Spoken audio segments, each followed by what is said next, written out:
Olá, amigo ligado na programação da TVT e você que nos assiste pelo Sistema NET em todo o Brasil. Estamos começando mais um programa Brasil Consciência, a sua revista semanal sobre ciência e tecnologia, realizada pelo Sindicato Nacional dos Servidores Públicos Federais na área de ciência e tecnologia do setor aeroespacial. No programa de hoje, muito especial, um assunto de muito interesse. Nós vamos falar sobre satélites brasileiros, aqueles que estão voando, aqueles que irão voar e aqueles que não voam mais. Antes, os nossos informes, queremos inclusive lembrar aqui a data de 9 de fevereiro de 1993, fez aniversário o primeiro satélite brasileiro, o SCD-1, que está há 27 anos pulsando, mandando informações lá do espaço. Parabéns para ele, uma salva de palmas de todo mundo, muito bem. Também nos nossos informes, parabenizar e lembrar a passagem do dia 11 de fevereiro, Meninas e Mulheres na Ciência, teve programação especial da SBPC e nós aqui do Brasil Consciência vamos fazer, como já fizemos no ano passado, no Dia da Mulher em março, lembrando os eventos também da SBPC. Então, uma saudação e uma felicitação a todas as meninas e todas as mulheres que fazem a ciência do Brasil, inclusive em maior volume, segundo a aferição das publicações científicas. Muito bem, sem mais delongas, vamos aqui apresentar os nossos convidados. Temos hoje a honra de receber o Adenilson da Silva, que é o gerente do programa Amazônia, o primeiro satélite praticamente 100% nacional, e o Marco Antônio Chamon, que é o coordenador geral da engenharia, justamente o departamento que constrói os satélites brasileiros. E vamos começar falando pelo Amazônia. O Amazônia, para quem não sabe, o satélite brasileiro, 70% brasileiro, está próximo de ser lançado. O Adenilson está aqui, nervoso, as mãos mexendo, porque ele queria estar lá no INPE conferindo os preparativos. Nós fizemos ontem, na data de ontem, imagens do último momento em que o satélite Amazônia estava aberto. Vamos acompanhar no VT.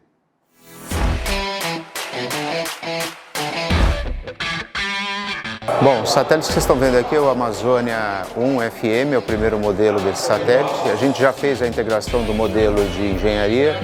Agora nós estamos concluindo a fase inicial, que é toda a integração do satélite, montagem dele e os testes iniciais.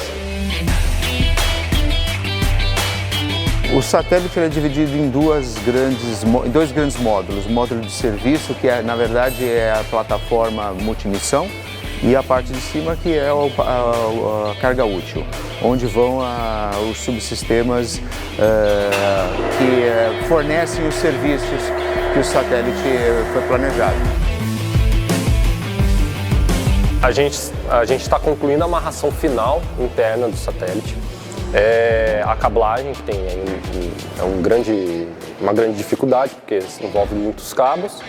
E para isso a gente só consegue o fechamento se a gente concluir toda essa amarração, limpeza, inspeções internas, qualquer observação antes do fechamento. Então não é simplesmente o fato de fechar. Por que é tão importante ter esse cuidado? O que pode acontecer com esses cabos aí e prejudicar a missão? Durante o lançamento pode ocorrer devido ao excesso de vibração do lançador, pode ocorrer escapar alguma peça, algum cabo, equipamento, tudo tem que ser revisado. Só que nessa fase do processo atual do satélite a gente está envolvido mais com a cablagem. Terminada essa montagem, a gente vai realizar os testes ainda com ele todo fechado, né? E aí, após isso, começam os testes ambientais. Então vão ter outros testes que são testes de vibração, testes acústicos, testes em câmera termovácuo, né, de simulação espacial, teste de separação com o dispositivo de separação do foguete. Terminar todas essas fases, esses testes, aí a gente faz um teste final e estaríamos prontos para ir para a base de lançamento. Trabalha no Amazônia desde quando? Desde 2013. Está satisfeito por ver o trabalho sendo finalizado aí, finalmente com o lançamento? Estou muito satisfeito. Qual que é a sensação? Cada passo é uma emoção diferente, viu? Vamos esperar no dia do lançamento que aí que nós vamos, chave de ouro é o lançamento. Mas durante todo o processo de AIT é uma alegria diferente.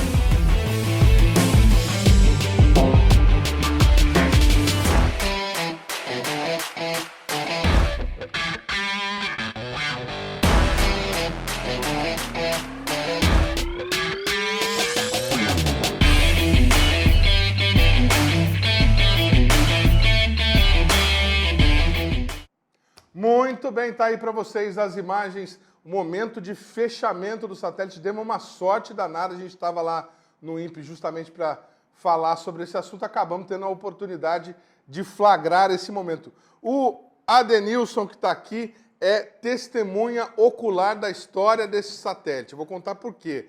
Ele nem era o gerente do projeto, ele entrou no INPE e trabalhou na prancheta, desenhando lá, escrevendo como é que ia ser, projetando, imaginando. Faz quanto tempo isso, Adenilson?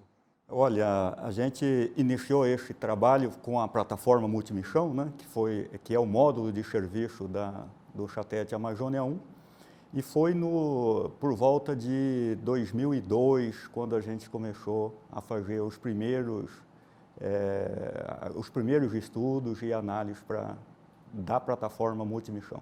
Quer dizer, só faz 18 anos que ele trabalha nesse satélite. Só isso, só 18 anos. Era jovem, menino ainda na época, né? Tinha cabelo. Tinha cabelo, outra cabeça, outros sonhos. Nem pensava em lançar, né? Entrou lá, só queria um emprego, ia ficar um ano só. Não. Mentira. Não é isso? Não. Estava trabalhando sério já. Sério já, né? Mas vamos lá, agora para a parte séria. Por que é que um satélite brasileiro demora esse tempo para poder ser maturado esse processo? Quer dizer, você entrou há 18 anos e nem foi o start, nem foi o início do projeto. Já teve um pouco mais antes ou não? Não. Esse já foi esse 2002 foi quando realmente a gente iniciou todos os trabalhos da plataforma Multimissão. Mas o anúncio do satélite tinha ocorrido antes? Não. Porque antes a plataforma ela surgiu com uma ideia que poderia servir para diferentes missões. Tá? Então, e o porquê que foi a ideia de plataforma? Porque uma das etapas que mais leva tempo e mais custa no desenvolvimento de um satélite é exatamente a qualificação, todo o processo de desenvolvimento e qualificação para voo. Tá? Então, com a ideia de plataforma multimissão, nós gostaríamos de ter um módulo de serviço ou aquilo que vai prestar todo o suporte para diferentes cargas úteis que operassem em órbitas que variam de 600 km a 1.200 km, que fosse capaz de operar em órbitas equatoriais, que fosse capaz de operar em órbitas de baixa inclinação e até a órbita polar, que é o caso do nosso primeiro satélite. Vamos fazer um glossário aqui para o nosso telespectador que possa, de repente, não ter essa clareza. O que é uma órbita equatorial? Ela gira em cima da linha do Equador? É mais ou menos isso, né? E o que seria uma órbita polar? É aquela que vai de um polo ao outro? Aquela que passa próximo dos polos. Tá? Certo. E cada órbita ela tem uma aplicação específica. Por exemplo, a órbita polar ela é muito indicada quando se pretende ter uma cobertura global do planeta. Porque você tem o satélite fazendo um movimento no plano e você tem a Terra girando. Uma vez que a Terra é redonda, né? Ele gira, você consegue observar. Chamon, agora, para que a gente consiga identificar e explicar para o nosso telespectador, o que é essa plataforma e por que vocês tratavam ela de uma maneira diferenciada do satélite? Podemos dizer que a plataforma é uma espécie de chassi do satélite? Não é uma comparação ruim, boa. Ela serve para dar uma boa ideia do que a gente pretende fazer, Edmond. Boa tarde a você, boa tarde pessoal que não está assistindo. A ideia da plataforma é mais ou menos a seguinte. Como o Adenilson disse, se eu levo bastante tempo para desenvolver um satélite, em alguns casos, nem sempre, mas em alguns casos, essa ideia não é nova, já existe por aí, valeria a pena você antecipar algumas coisas que você sabe que vai precisar.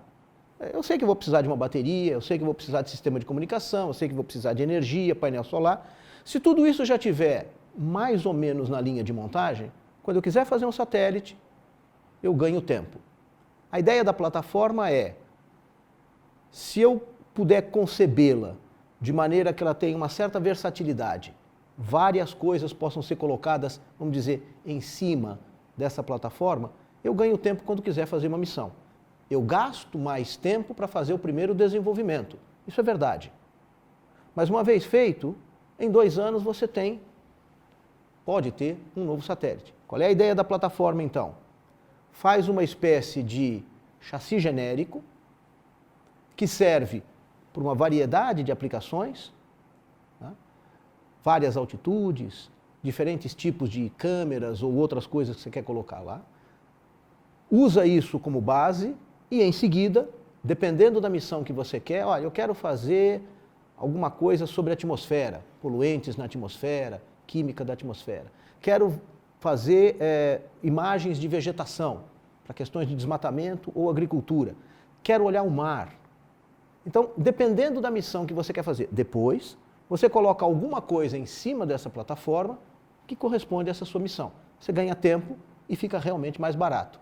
A ideia original era também, de um ponto de vista industrial, que isso é importante, manter, quando a gente precisasse, uma certa carga de trabalho dentro da indústria mais frequente. Então, ela tem certas vantagens sobre esse aspecto. Não é uma solução para todas as coisas, mas resolve grande parte dos problemas que a gente pode ter e pode querer ter em aplicações futuras.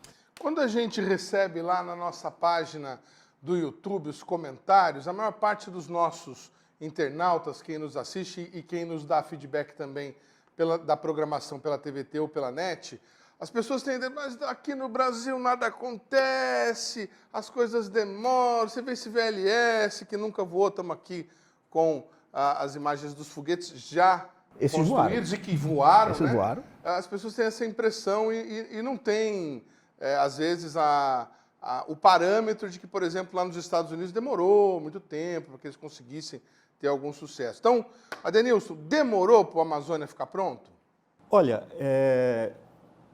gastou-se um tempo grande, mas o que tem que ser levado em conta é que nós tínhamos como diretrizes nesse projeto, desde o início, não era simplesmente fazer um único satélite para uma dada missão, que já foi falado aqui. Plataforma, que né? é a plataforma. E, além disso, dentro do que foi possível, tudo o que foi que a nossa indústria poderia fornecer foi contratado dentro da indústria. Então, e como todos nós sabemos, e o Chamon já comentou, a nossa indústria ela não tem uma cadência muito grande. Então, a nossa própria indústria ela teve que também passar por um processo de qualificação, por um processo de desenvolvimento. Então, tudo isso leva tempo. Se a gente for imaginar que o meu objetivo final é ter só o produto, a gente pode chegar à conclusão, no caso de um satélite de sensoramento remoto de imagem, que é melhor comprar a imagem. Mas não era isso que nós estávamos buscando. Nós estávamos buscando construir algo que servisse para diferentes missões, nós estávamos buscando envolver a indústria nacional, como você próprio já disse, né? 70%, na verdade, é 70% dos investimentos. Mas o projeto ele é 100% nosso. 100% nacional? O projeto e todo o desenho de sistema que começa desde lá da primeira ideia e vai até o final da colocação em órbita, a operação. Mas tem aqueles componentes americanos. Não. Aí é que está. Aí tem uma diferença. Quando a gente entra nessa questão de componentes, eu estou falando da fabricação do produto. Eu estou falando do desenho do sistema e da missão. Perfeito. É você pegar, como eu brinco bastante com o pessoal, um sistema ele é muito mais do que um conjunto de equipamentos. Você tem que ter esse conjunto de equipamentos e fazer com que todo mundo trabalhe em harmonia e obedeça todos os requisitos. Tá? É nesse sentido que eu estou falando que é 100% nacional. Nós fizemos toda essa compatibilização do projeto do equipamento, da compatibilização de sistema, da parte de campanha de lançamento, que ainda vamos fazer, mas está tudo planejado, e a operação em órbita e até o decomissionamento, que é o despojo no final da vida útil. Então, é nesse sentido que eu coloco que é 100% nacional.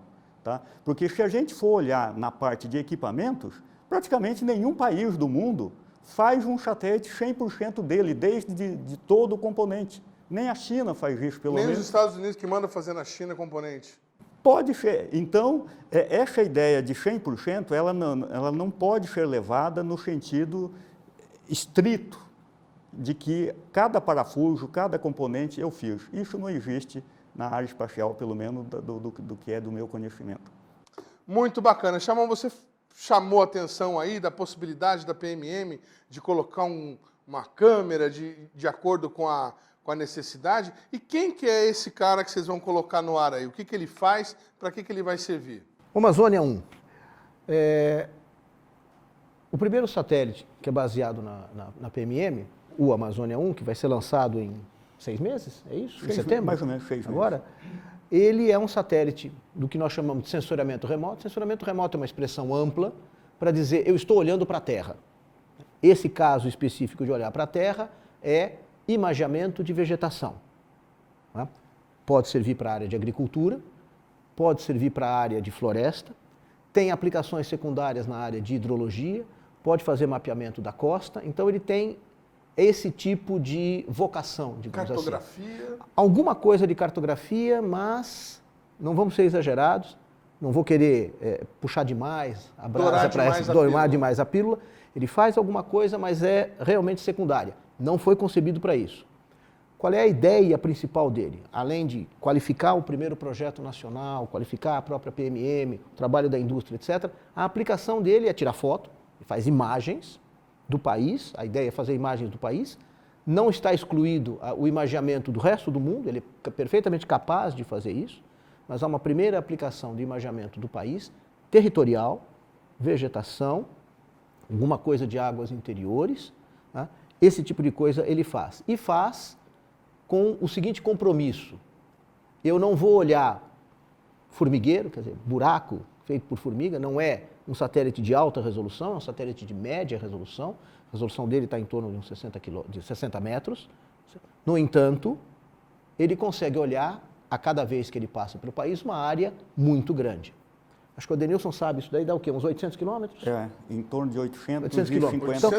Cada vez que eu olho 800 quilômetros de uma vez. Qual é a vantagem disso? Se você imaginar uma Amazônia com 5 milhões de quilômetros quadrados, o Brasil com 8,5 milhões de quilômetros quadrados, se eu fosse olhar isso milímetro a milímetro, passa a vida do satélite e eu não tirei uma imagem do país. Então você tem um compromisso do que você quer fazer. Se você quer olhar uma região ampla para rapidamente poder ter uma ideia do que está acontecendo, e várias aplicações são assim, essa é a aplicação ideal. Então o satélite foi concebido para essa aplicação.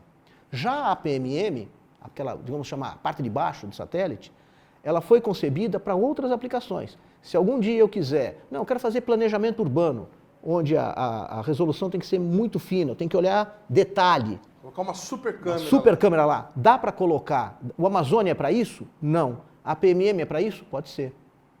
Então tem essa versatilidade. A sua pergunta, o que faz o Amazônia?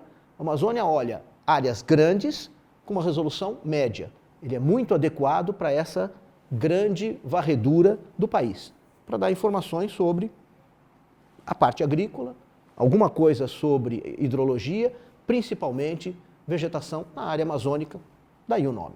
Vamos situar o nosso telespectador. Esse chassi, ele é para um satélite de que tamanho? O Cibers tem 2 toneladas. Esse outro nós estamos falando do quê? A plataforma multimissão, ela é o que a gente usualmente chama, que é um satélite da classe 500 quilos. 500 quilos?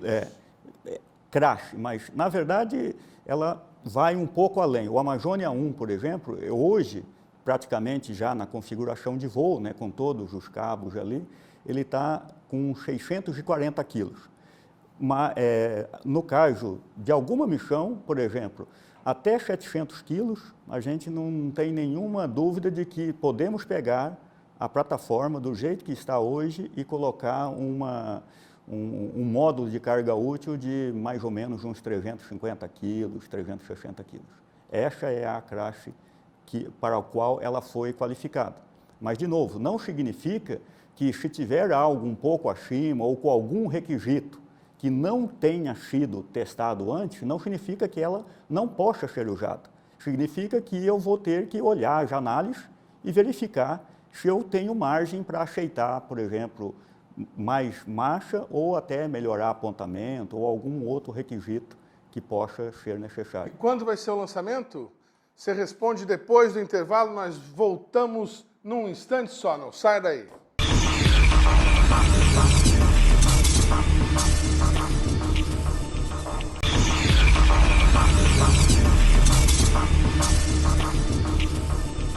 Segundo bloco, o programa Brasil Consciência de volta falando hoje sobre os satélites brasileiros, em especial o satélite Amazônia 1, que será lançado em 6 meses. Qual que é a data que a gente ficou devendo no finalzinho do último bloco? Na verdade, a gente não tem a data porque não é específico. Vamos explicar esse negócio da janela. Vamos aproveitar para explicar isso. Como é que é isso, então? Tá bom, vamos falar da janela de lançamento. Quando a gente prepara uma campanha de lançamento e faz todo o preparativo, usualmente isso é feito por volta de 2 anos antes do lançamento. Tá? É quando a gente mandatoriamente tem que ter já selecionado o veículo lançador, de onde que vai lançar, porque senão a gente não tem tempo hábil para fazer todos os preparativos que são enormes, é um outro mundo, a logística que tem que ser preparada até chegar no dia do lançamento. Então, o que é usual é o seguinte, quando contratamos o serviço de lançamento, a gente tem uma janela, usualmente de 6 meses, onde eu digo, o meu satélite deve ficar pronto a partir de tal data, mas não deve passar de tal data. No caso do Amazônia foi o seguinte, a gente fez essa contratação no final de 2018, né? Então já estamos há mais de um ano, e a nossa janela de lançamento, à época que foi estabelecida, era de junho de 2020 a dezembro de 2020. Tá? 6 meses de janela. De janela. Ou seja, o lançamento poderia acontecer em qualquer um daqueles meses ali. E, passados 1 ano do contrato, ou seja, em dezembro de 2019, nós tivemos, né, e como planejado, de dizer, dentro dessa janela eu vou escolher o mês. Qual é o mês que nós vamos lançar? Então, em dezembro de 2019, nós informamos a empresa que vai prover o serviço de lançamento para a gente que o mês de lançamento é setembro de 2020. Tá? Então, agora está escolhido o mês. E dentro dos preparativos, porque a gente tem que imaginar que o satélite está sendo fabricado e testado aqui, montado e testado, e em paralelo, o veículo lançador também tem outra atividade, que é um outro mundo que está sendo feito lá em paralelo, e eles vão se encontrar em setembro. Tá? Então, qual que é o planejamento agora? Em junho deste ano, no começo do mês de junho, aí nós vamos nos reunir junto com o provedor do lançador e nessa data, em comum acordo, porque tem que ver como é que está as atividades tanto do lançador quanto do satélite, qual vai ser o dia. Então, em junho deste ano, a gente define a data de lançamento. Tá? E vocês aí achando que a coisa é simples. Nós estamos colocando na tela, nesse momento, o nome da empresa ganhadora da licitação internacional e o valor também do certame. Só vamos informar, né? O lançamento vai ser a partir de uma base na Índia. Na Índia, né? O Brasil, como muitos de vocês sabem, não possui um lançador próprio. E existe alguma coisa com relação a essa órbita que ele tem que obedecer nessa escolha da data? Tem alguma coisa a ver a janela? Eu acho que eu vou pedir ao Adenilson para responder isso, que a especialidade dele é órbita. Então, sim, a resposta é sim, é complicado. atrapalha bastante se você não tomar cuidado. E eu vou pedir ao Adenilson para responder isso daí. É que assim, leigo, Tá. né? Eu vou pegar uma pedra e vou jogar no espaço. E eu quero que essa pedra fique numa altitude tal que ela não caia e nem vá embora, que ela fique rodando o resto da eternidade, enquanto durarem os equipamentos, ao redor do globo. Isso, para muita gente, para mim, por exemplo, é uma coisa, né, inimaginável. Vocês abandonam o satélite lá como? Como é que vocês fizeram essa conta? Então, não, na verdade, o Chamon realmente tem razão. São cálculos bastante precisos que a gente tem que fazer. E um satélite, ele somente fica em órbita se ele atingir a altitude que ele foi programada com a velocidade que ele foi programado. Então, não adianta, por exemplo, se o lançador, no caso do Amazônia, ele vai ficar numa altitude média de 752 quilômetros acima da superfície da Terra. Isso é muito? Isso é pouco? É considerado um satélite de órbita baixa. Órbita baixa. É considerado um satélite de órbita baixa. Mas, então, no caso da base de lançamento, a gente tem que lembrar que, além de ser uma órbita polar, a gente também, nós vamos ter o que nós chamamos de uma órbita sol-síncrona, que ela tem que cruzar o Equador do norte para o sul, exatamente no mesmo horário, horário local naquele ponto. Todos os dias. Ah, não, então peraí, agora você vai fazer, pega a canequinha, passa para ele, Chamon, por gentileza. Eu tenho a A ponta da caneta é o satélite. A Vamos ponta lá, da mostra caneta é o pra gente. satélite. Porque, isso é bastante interessante. Isso A ponta da caneta não é é, o satélite. não é trivial, Vamos lá. mas é bem interessante. Então, é o seguinte, imagina que os polos da Terra e aqui a parte do Equador. Então, ele tem que cruzar, Polo Norte. vem do norte para o sul, passando pelo Equador, Certo. em qualquer lugar do planeta, quando ele cruzar do norte para o sul, tem que ser 10h30 da manhã, naquele local. 10h30. 10h30. E isso... Desculpa, vou interromper. Uma das razões para se fazer isso daí é que o pessoal que usa as imagens que vão ser feitas gosta de uma certa iluminação equivalente todas as vezes, Sol a pino. para que a comparação de uma imagem com a seguinte seja com a mesma posição solar. Ajuda a você fazer as análises. Então, este tipo de órbita tem essa finalidade. Além disso, o fato de ser sol síncrona ajuda a gerar energia. Agora, volta para o Mas vamos lá, especialista. então estamos passando a linha do Equador às 10h30 da manhã. Da manhã. Aí, quando a gente vai fazer o processo de lançamento, a gente tem que escolher o momento em que o foguete vai decolar.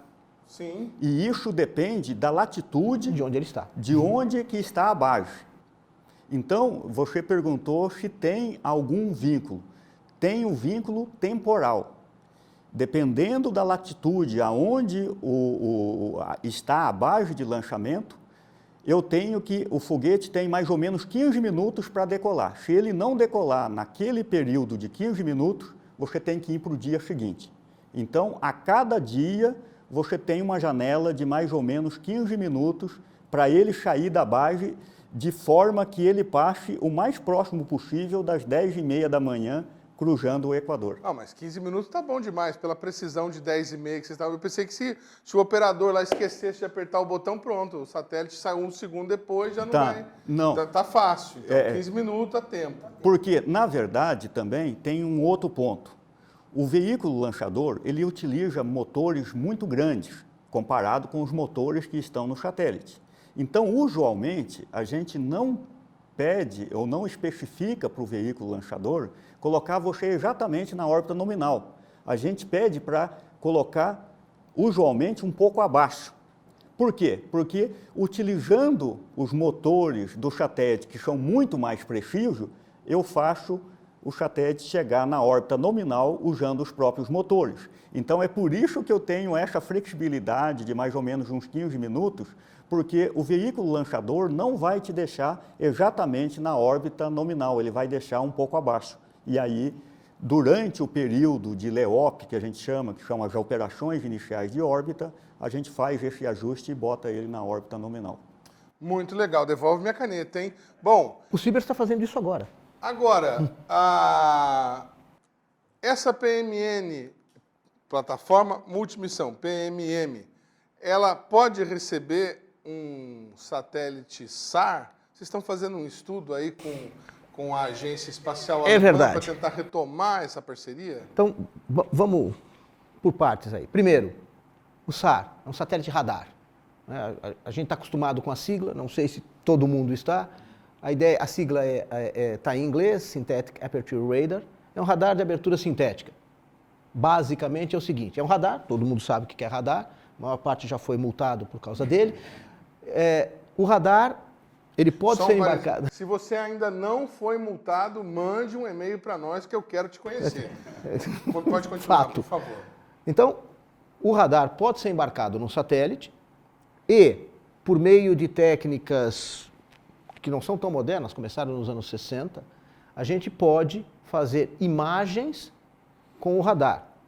Não fiquem muito entusiasmados, não é a mesma coisa que uma fotografia. Né? Imagine o seguinte, você diz que você faz imagens de tomografia. Você faz ultrassonografias, tomografias, para ver, por exemplo, crianças no útero materno. A imagem que você vê não é uma foto. Você tem umas manchas, etc., mas que identificam aquilo que você quer ver. O radar é um pouco a mesma coisa. Ele utiliza as ondas de radar, as ondas de rádio, para formar imagens, que são bastante representativas daquilo que eu quero. Não é uma imagem fotografia, mas tem muita informação útil. Informação para agricultura, informação para planejamento urbano, informação para defesa de fronteiras, informação sobre o mar. Perfeitamente Com possível. a vantagem de que a nuvem não atrapalha, né? Com duas vantagens. Primeiro, ele atravessa a nuvem.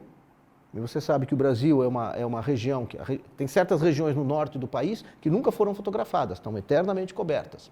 Então ele atravessa a nuvem. E a segunda, uma brincadeira que eu faço, ele carrega o próprio Sol.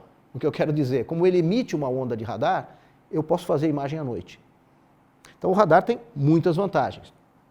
Então a ideia é, já que tem tantas vantagens assim, vamos fazer um. Faz tempo que a gente está se devendo um satélite com essa capacidade. A tecnologia é diferente, ela é menos conhecida do que a de imagens. A de imagens a gente está há muito tempo trabalhando com ela, mas nós temos tecnologia, temos conhecimento, temos muita gente que trabalha com esse tipo de imagem, que portanto demanda, e tem uma utilidade bastante ampla. Muito bem, e é complementar ao óptico. Então, ok, vamos para radar. Segunda parte, o que é que nós estamos fazendo?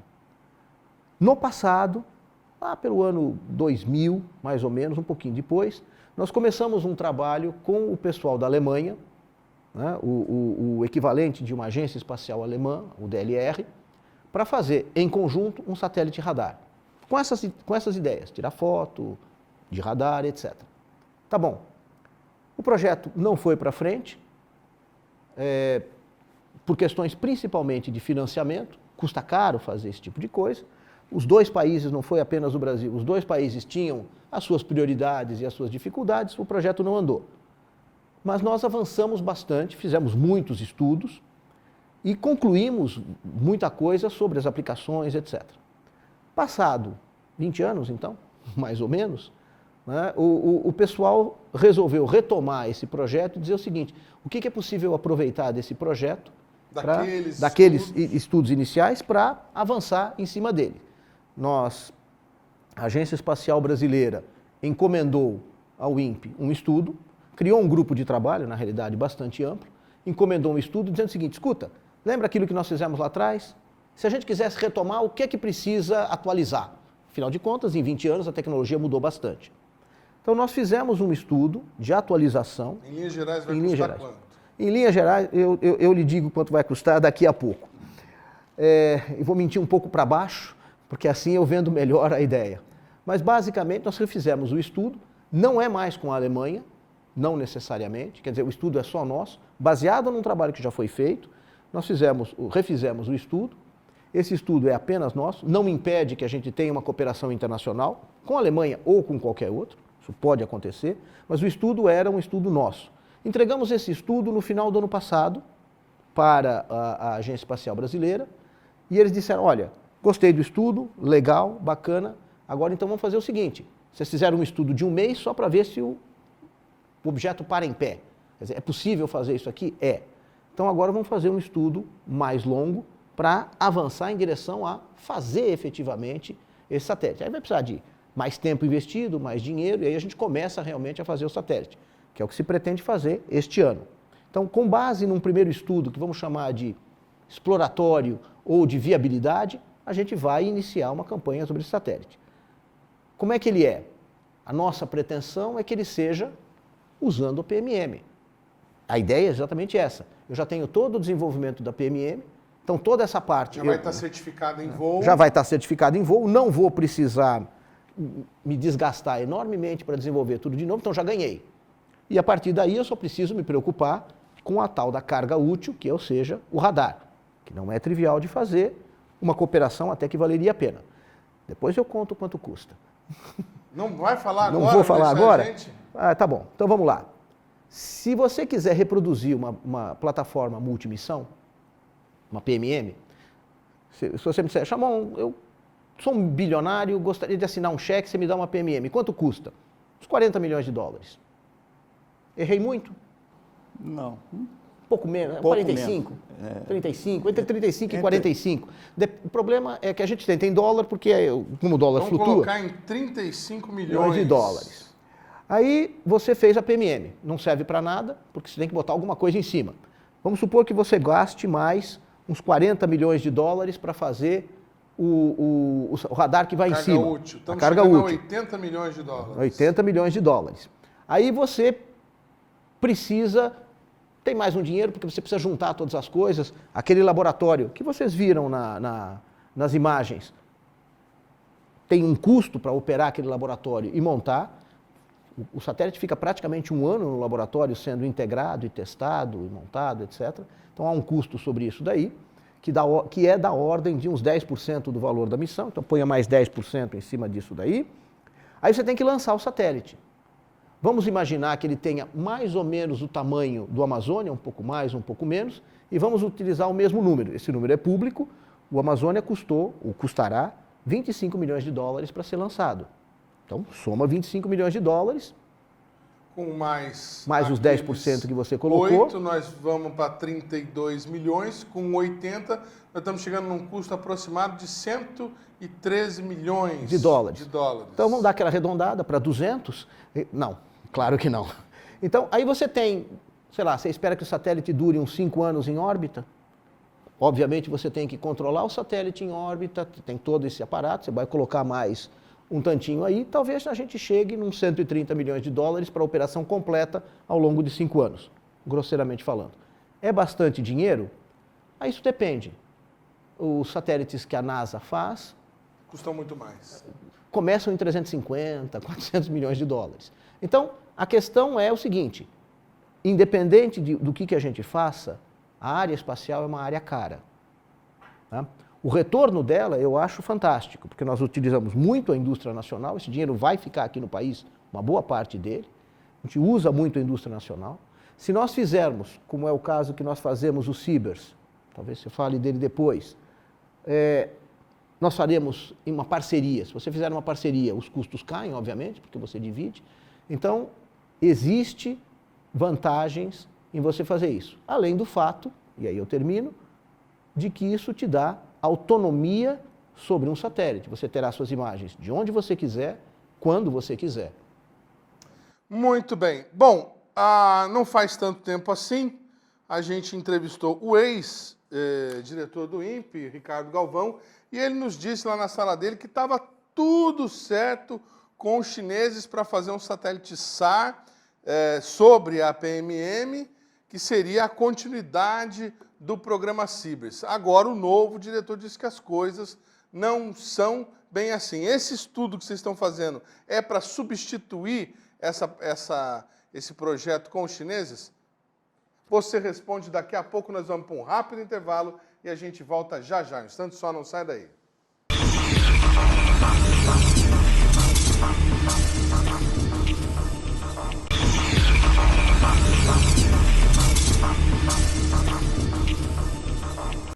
terceiro bloco, o programa Brasil Consciência de volta, falando hoje sobre satélites brasileiros. No final do último bloco, eu fiz uma pergunta aqui ao nosso amigo Chamon. Chamon, essa parceria com a Alemanha ou com outro país, ou mesmo que nós façamos por nós mesmos, ela indica, significa de alguma maneira que estamos abandonando lá aquela iniciativa de fazer um satélite SAR com a China como continuidade do projeto Cibers?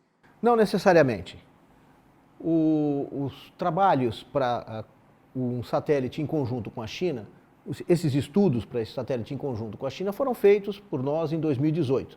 Fizemos vários trabalhos, tanto de satélite radar quanto de satélite óptico. Basicamente, o radar, porque é uma tecnologia para a qual nós queremos ir, e o óptico, porque, acho que vocês podem imaginar, existe uma comunidade de usuários bastante grande no Brasil, inclusive fora, que utilizam imagens dos satélites que nós produzimos. É fato conhecido que o DETER, o sistema de monitoramento, um dos sistemas de monitoramento de desmatamento, usa imagens do satélite Cibers. Portanto, a continuidade do uso de imagens ópticas tem que estar garantida de alguma forma. Então, houve estudos em 2018 para a continuidade com o projeto Cibers. Em 2019, a pedido da Agência Espacial Brasileira, nós fizemos também outros estudos para um satélite autônomo, digamos assim, que podia ser feito aqui, ou em parceria, onde essa parceria é mais aberta. Pode ser com a China, pode ser com qualquer outro país. Então, se você me perguntar, nós vamos fazer satélite com a China? Hoje eu ainda não sei. Mas se você me disser, então está descartado os satélites com a China, eu também não sei, isso também não é verdade. Nós temos estudos tanto para fazer uma continuidade autônoma, quanto com parcerias internacionais, incluindo a China. Então é perfeitamente possível fazer com a China, eles têm a tecnologia para isso, é perfeitamente possível fazer com outros países, que também não são tantos assim, mas a Alemanha faz isso, a França faz, o Japão, os Estados Unidos, Canadá, Israel. Então você tem um pacote de países que podem, com o qual nós podemos colaborar para fazer satélites, e isso ainda está para ser definido. A Agência Espacial Brasileira está fazendo agora um novo planejamento de 10 anos de como vai ser o programa espacial brasileiro nesses próximos 10 anos, e isso está tudo sendo discutido. Nenhuma carta está fora do baralho. Mas a gente já tinha tido um planejamento amplo da ciência brasileira, se eu não me engano, a nomenclatura que ficou chamada, era um comitê, acabou sendo chamado de CDPEB. E já tinha sido contemplado, inclusive, a questão dos cibers dentro do CDPEB, e agora temos um novo rumo, digamos assim. O CDPEB era um grupo, um comitê de altíssimo nível, varrendo todos os ministérios, era o Gabinete de Segurança Institucional que coordenava isso, né, no governo passado, mas o CDPEB, inclusive, se perenizou dentro deste governo aqui também, então é alguma coisa de Estado, né, supragovernamental, e ele havia definido uma série de áreas de interesse, principalmente voltado para o desenvolvimento da indústria nacional. Isso era uma diretriz importante dentro do CDPEB. Entre as coisas que o CDPEB definiu, existiam os projetos mobilizadores. O que nós vamos fazer que mobilize a indústria nacional, principalmente? Então, a PMM era o carro-chefe desse tipo de projeto. Por quê? Porque é um projeto nosso, é alguma coisa totalmente nacional, em termos de desenvolvimento, e isso seria bastante interessante para dar fôlego para a indústria. Então, o CDPEB se concentrou nisso daí. O CDPEB não mapeou totalmente o número de missões que poderiam ser feitas, porque tinha essa restrição da PMM. Nós gostaríamos de continuar utilizando a PMM, por razões sobre as quais nós já conversamos. Mas, como eu também já disse, a PMM não é a salvação da lavoura, no sentido que ela não é solução para todos os problemas. Plataformas maiores podem ser interessantes também, em cooperação com a China, por exemplo. Isso não foi discutido dentro do CDPEB, em princípio. Então, novamente, podemos continuar com a China? Sim. Ou com outro país? Também. Teremos projetos autônomos? Acredito que teremos projetos autônomos, mas isso ainda está em discussão. Nós não temos essa definição. Muito legal. Por falar em China, o Cibers 4A, que foi lançado lá da China e construído em parceria com os chineses, está operando muito bem. Obrigado. Vamos ver nesse VT o que está sendo feito com as imagens que ele já está enviando. O Cibers 4A está operacional e enviando imagens captadas pelas câmeras brasileiras e chinesas, mas o uso para o monitoramento da Terra em projetos como o combate ao desmatamento, por exemplo, ainda não começou. O satélite encontra-se neste momento naquilo que os técnicos chamam de calibração, em que o sistema recebe ajustes para aprender a interpretar as cores e os detalhes da paisagem. Quando o satélite é lançado, o foguete tem uma vibração muito grande. E o ambiente espacial é muito diferente do ambiente aqui da Terra. Então, o comportamento que os equipamentos tinham aqui na Terra não são o mesmo que vão ter durante a vida dele no espaço. Então, é necessário que depois do lançamento a gente tenha um período de ajuste de vários parâmetros, né, de cada câmera, do alinhamento da câmera com o corpo do satélite, de modo que a gente tenha imagens que sejam bonitas, né, com um brilho uniforme e com a geometria bem definida, de modo que a gente possa usar uma imagem para fazer uma cartografia até. O processo para obter as imagens a partir do espaço não é tão simples como nos nossos celulares, por exemplo. Além das grandes variações de temperatura, dos campos elétricos e da radiação, há várias dificuldades a serem superadas pelo pessoal de processamento de imagens. A gente tem toda uma cadeia de produção das imagens, né, que recebe os bits, né, que vêm do satélite. Esses bits são organizados até que se forme uma imagem e mais os dados, né, de telemetria, que a gente diz, que diz onde está o satélite naquele momento, para onde ele está olhando, e isso que permite a gente realmente localizar a imagem na superfície da Terra. E cada câmera também tem uma série de parâmetros que fazem com que a imagem fique uniforme. Porque os detetores que são de cada câmera, eles não são perfeitos. Cada detetor, pequeno detetor, dá uma resposta um pouco diferente do seu vizinho. E isso faria com que a imagem ficasse com listas, assim. Então a gente tem que tirar esse tipo de coisa e fazer com que o produto seja de uma qualidade aceitável. A ideia é ter um conjunto de imagens, né, bastante grande sobre o Brasil, sobre o hemisfério norte também, porque a estação do ano influencia, né? Quando o Sol está mais inclinado, a imagem fica mais escura, as sombras aumentam. Então a gente tem que calibrar também alguns parâmetros de operação do satélite para que cada região da Terra seja observada na sua maneira, digamos, mais correta, de modo que a informação que a imagem contém seja o máximo possível. Então, quanto mais limpo o tempo, mais fácil eles vão chegar no final seria. da navegação. Esse mês de janeiro tem sido bem difícil para a gente conseguir imagens sem cobertura de nuvem.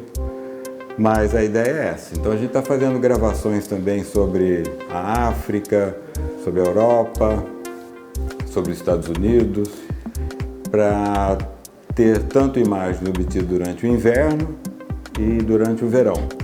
Pena que o nosso verão aqui está muito realmente molhado. Para o pesquisador, as imagens do novo Cibers serão de grande utilidade para o Brasil, principalmente no trabalho de monitoramento da Amazônia. A câmera WFI, que é a de campo largo, né, ela enxerga 800 km de largura, e agora a gente vai ter o Cibers 4, o 4A, e em junho o Amazônia 1, que vai ter uma câmera também WFI. Então a gente vai ter uma revisita muito grande, principalmente sobre a região amazônica, que aí a gente teria maior chance de ver uma área sem cobertura de nuvem. Então teria uma revisita aí de 2 dias ou melhor que isso. Então uma grande oportunidade da gente utilizar uma tecnologia que foi desenvolvida aqui, né, no Brasil, para um problema brasileiro, né, que é realmente a observação e o monitoramento da região amazônica, por exemplo. O pesquisador ressalta, porém, que as câmeras brasileiras WFI e MUX, que já tiveram qualidade equivalente a equipamentos estrangeiros, agora estão ficando para trás. Logicamente, os americanos e os europeus e mesmo os chineses agora evoluíram bastante nessa questão de câmeras, e a nossa câmera já foi projetada já há mais de 10 anos, né? Então ela não tem a qualidade exata de um Landsat 8, por exemplo, ou Sentinel 2A e 2B, mas elas servem, né, para muita coisa aqui no Brasil e principalmente para o desmatamento. Muito bem, então, vamos lá. A primeira coisa que me passa a cabeça ao ver uma declaração como essa. Vale a pena lançar o Amazônia com essa câmera WFI, criada, desenvolvida aqui no Brasil de forma heróica e honrosa, mas há 10 anos atrás? Vale a pena, Denilson? Com certeza, porque como o próprio, né, o Cartacho diz, é o seguinte, você tem para diferentes aplicações, diferentes tipos de câmera. E, como o Chamon também já colocou, o objetivo da câmera WFI é monitorar grandes áreas e contribuir para que você tenha uma revisita temporal mais curta possível. Então, com o lançamento do Amazônia, do ponto de vista de produto final, a gente vai ter revisitas a cada 2 dias, somando os 3 satélites operacionais que vão estar operando em órbita, a cada 2 dias, no máximo 3 dias, o que acontece? Isto permite que você tenha mais oportunidade de ter imagens sem nuvens e que possa contribuir para essas aplicações de grandes áreas. Não adiantaria nada eu ter uma câmera com resolução de 2 e 3 metros que passasse a cada 5 ou 6 dias ou mais. Só para ter uma ideia, a revisita de uma câmera WPM, que é a de melhor resolução do Cibers 4A, é 31 dias. Então, essa questão de se vale a pena ou se não vale, a gente tem que estar focado onde que vai ser o meu uso. Então, se o uso é para esse tipo de monitoramento de grandes áreas que requer a maior revisita temporal possível, é mais do que válido. E, além disso, eu acrescento o seguinte, o projeto Amazônia, ele tem dois viés. O viés de produto, que eu acabei de colocar, que vai contribuir, e um viés tecnológico. De desenvolvimento nacional. Que vai como se diz, validar em voo a plataforma multimissão. Com a validação em voo da plataforma, o que vai acontecer? As indústrias que desenvolveram aquele produto, que eu disse que levou um tempo também grande para elas desenvolverem, elas vão ganhar como uma espécie de certificação de validação em voo.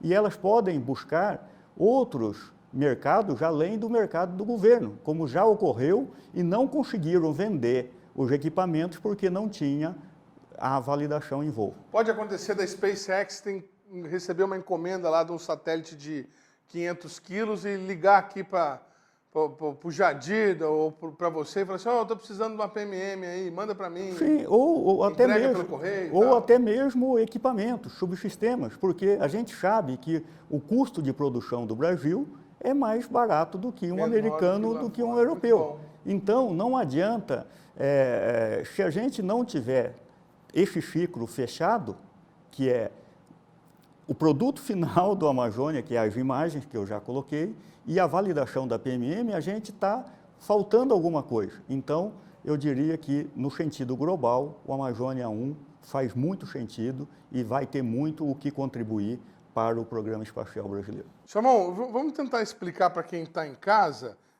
primeiro, até os dois, eu vou tentar fazer um mal comparar, que a gente tem aqui, estamos mostrando na nossa câmera lá de cima, algumas câmeras aqui e algumas delas trocam lente.